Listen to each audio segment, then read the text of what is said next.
Денсаулык өмүр булагы. Халык саламаттыгына камкордук көрүү.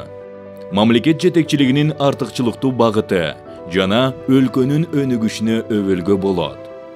Саламаттык сактоо тармагына 2021ден 2023 жылга чейин 207 атайын жабдуу, 335 автоунаа, анын ичинен 218 тез жардам, 117 санитардык машина сатып алынды.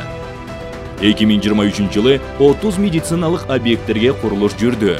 Облустук ооруканалар жаңыланды. Перинаталдык борборго 152 миллион сом жумшалып ачылды. Биринчи жолу Кыргыз-Түрк ооруканасында бөйрөк алмаштыруу операциялары жасалды. Атайын жабдууга $1 миллион президенттин фондунан бөлүндү.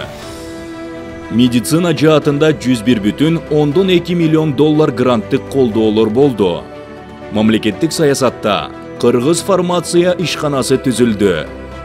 Денсаулык өмүр булагы жана биринчи байлык.